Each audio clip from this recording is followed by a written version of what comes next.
Hello everyone.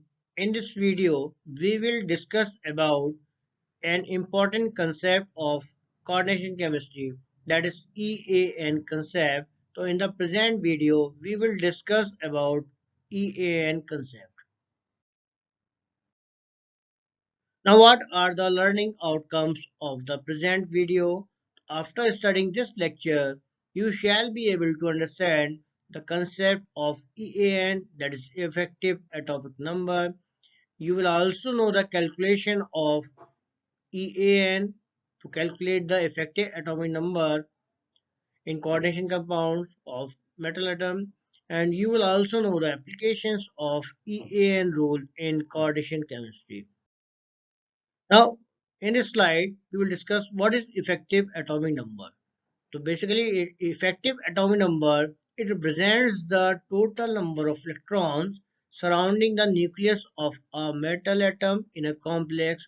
We can say that it is the total number of electrons possessed by the central metal atom in case of complex coordination compound, which is having its own electrons along with the number of electrons which is donated by the ligands to that is called as effective atomic number, and it is composed of the metal atom electrons and the bond electron, which is composed from the surrounding electron donating atoms or molecules. Then the English chemist, that is Neville Sidgwick, made the observation, since known as it is EAN rule, which is a number of metal complexes the metal atom tends to surround itself with sufficient ligands that results the effective atomic number is numerically, that is equal to the atomic number of next nearby noble gas element which is found in the same period in which metal is situated. So En basically refers to the number, atomic number, which is nearby next noblest atom in this case. And this rule seems to be hold for most of the metal complexes with carbon monoxide, that is called metal carbonyls, as well as many organometallic compounds. We can utilize this EN concept in metal carbonyls as well as various organometallic compounds to calculate the EAN number. And by using this rule, it is possible to predict the number of ligands in these types of compound and products of their reactions. The EN rule is referred to as 18 electron rule. Why? Because if one counts only valence electrons, that like we have in case of CO3 plus, we have 6, and for ammonia, that is the we have for 6 ammonia in case of CN 63 plus, we have 6 electrons for cobalt 3, and because one ligand can donate 2 electrons, that's why for 6 ammonia molecule it is equal to 2 into 6, 12 number of electrons, then it is the total number of electrons is equal to 18. That's why it is also referred to as 18 electron rule. Now what is EN rule in coordination chemistry? So Sidgwick introduces a rule which depends on the effective atomic number of the central metal atom that explains the stability of coordination complexes. This is known as effective atomic number rule. Yeah, we can say it is EAN rule. And he also stated that in coordination complexes, the value of effective atomic number is equal to the atomic number of the next noble gas present nearby that. And in the formation of complex, each ligand is considered to be donating one electron pair to the central metal, that is proposed by the Sidgwick for explaining the EN concept. He proposed that every ligand which is making a coordinate bond with the central metal atom in case of complex compound, that can donate one electron pair, or we can say 2 electrons with the central metal ion, and the total number of electrons which the central metal ion appears to possesses in the complex, including which is having gained by its bonding, is called as effective atomic number of the central. That means the metal electron, it is having own electron valence electrons along with the number of electrons which is gaining by which is obtained by the metal ion through coordinated bond from ligands. So that total number of electrons is referred to as EAN, yeah, effective atomic number of central metal ion in complex compound. And it has been observed that in case of many ligands, when we are added until the central metal ion gets the same number of electrons, they are present in the next noble gas. According to the effective number EAN in complexes, it should be equal to krypton, that is the noble gas 36, xenon 54, and radon 86. So that should be equal to this one. So for this one calculation, the mathematical expression of effective atomic number is, that is EAN, it will be equal to atomic number of metal atom minus oxidation number of metal atom plus 2 into number of ligands which is making a coordinate bond with the central metal atom. So this is the mathematical expression for the calculation of EAN in coordination compound. And calculation of EAN of some metal can be calculated this type.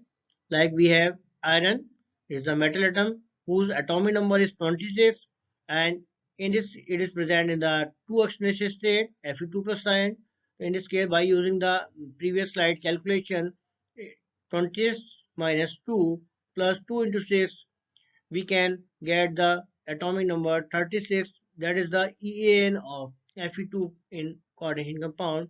And if you are taking the cobalt, which in the present in the atomic number is 27, and when it is present in coordination compound of plus 3 state, so that's why for your calculation of En for this complex, that will be 27 minus 3 plus 2 into 6 is equal to 36. So that will show the atomic number of nearby krypton gas, that is the nearby gas of that one, so that is the En. Similarly, this for nickel, it is also showing nearby 36. For copper, also 36. And Fe, in this case, calculation this but is not follow the EN rule because it is showing 35. That is not equal to the nearby noble gas element. Similarly, we have for palladium, we are getting the value 54, which is equal to nearby xenon gas, noble gas element. Similarly, for silver, we are getting 50, so that is not follow this one. And for platinum, we have 86, that is equal to the radon, noble gas element. So that's why this is the calculation for various ions, how we can calculate the effective atomic number for various metal ions in different coordination complexes.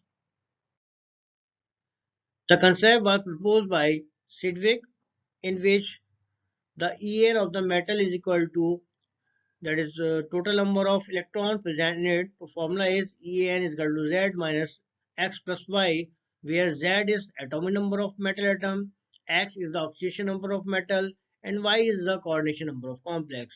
So an ion with the central metal atom having En equal to next inert gas will be more stable. As these are the various metals, these are the complexes in which we will calculate the En of the metal ion in the complexes. So when we are getting this one, in this case NiCO4, we are for atomic number for nickel is 28, and oxidation state is in this one is a 0, and total number of, क्योंकि one ligand can donate one electron pair to the metal atom, that's why we have 4 CO number, 4 ligands, so that's why number of electron donated by this one is 8. So total 28 plus 8 equal to 36. That will follow the EAN rule because it is the atomic number equal to the krypton noble gas element. Similarly, for calculation of Fe in efficiency is 4 negative, we will also calculate atomic number is 26. In this oxidation state is plus 2, and total number of electrons gained by the ligand, that is 12, because we have 6 CN, that's why 6 into 2 is equal to 12. So we are also getting the value 36. Similarly, for CO, Zn, platinum, we can calculate the EAN of the central metal atom in various complexes. Now, what are the various examples? As we can previously check, now, like we have applied the concept of EAN rule on complexes FeCN4 negative and FeCN63 negative. Then, how we can calculate the EAN? So, this is the calculation shown in the slide, that how we can calculate the EAN of the Fe ion in the following complexes. Now, first take like efficiency is 4 negative. In this case, oxidation state of iron is the plus 2, while atomic number of iron is 26. The total number of electrons in Fe2 complex is 26 minus 2 because we have in the plus 2 state. That's why it is having two less number of electrons than the original electrons valency. That's why we are getting the value 24. And the number of electrons which is donated by 6 Cn negative ligands, it is 6 into 2, that is 12.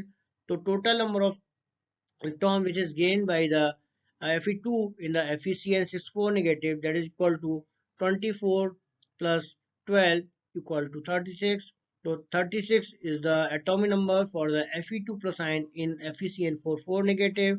That equals to the nearby noble gas atomic number, that is krypton. That's why it will follow the EAN rule. This is another example. For efficiency is 3 negative. The oxidation state of iron in this case is plus 3. Number of electrons in Fe3 plus of the complex 26 minus 3 is equal to 23. And the number of electrons donated by Cn ligands is equal to 12. When we are calculating the EAN of Fe3rd, in this case, we will get the value 35. Since this number 35 is different from the electrons which is present in case of next noble gas, that is krypton 36, we can say that EAN rule is not applicable in this case of complex. This is another example, like we have hexamine, rhodium third ion. So when we are calculating by using the EAN formula, so we are getting the value of RS3 and in this complex, so we are getting the value 54 by utilizing the calculation. So we can say that will also follow the EN rule because this 54 number, it is equal to the nearby gas for RS3 plus, that is equal to xenon. So that's why we can say EN rule is applicable in case of this complex. Now, what are the various applications of EAN rule in coordination chemistry? We can say that the number of ligands that attach to the central metal ion in coordination complexes that can be calculated with the help of this theory. For example, calculation of ligands number in nickel carbonyl compound. In case of this one, we have atomic number of nickel is 28 and the atomic number of next inert gas after calculation of EAN concept, that we are getting the value 36, which is equal to the nearby next noble gas, that is equal to 36 krypton. That's why we can utilize it. So the number of electrons are contributed by the ligands due to the formation of coordinate bond with the central atom. In this case, we have 36 minus 28 equal to 8. Now, each ligands contribute 2 electrons in coordinate bond formation. Hence, the number of carbonyls, it can be 8 divided by 2. That's why 4 number of carbonyl ligands can be make a coordinate bond with the nickel in this case. In a similar way, we can calculate the ligand numbers in iron carbonyl compound. For example, if we have atomic number of iron is Fe26, the atomic number of next inner gas is 36. So the number of electrons are contributed by the ligands due to the formation of coordinate bond with the central metal is equal to 36 minus 26, that will equal to 20. Or we know that each ligands contribute 2, so that's why number of carbonyl ligands in this case we have in 10 divided by 2, that is 5. And the formula should be the FeCO5. Now, what are the limitations of Sedgwick model? First, many complexes are quite stable even though they do not obey the EN rule. Second, the ligand donates the electron pair and metal accepts them. So due to this transfer of electrons, negative charge on the metal atom ion increases. This decreases the stability of complexes. Third, the 2s2 electron pair in NS3 and S2O does not have bonding characters. It does not give geometry of complexes. And last, there are many exceptions of the EN rule that cannot be considered by this theory. So these are the limitations of the Sedgwick model. And what are the merits of the EN rule? That this theory can easily predict the coordination number of the metals. It also explains the stability of the complexes. These are the merits of the EN rule. What is the summary of the present video?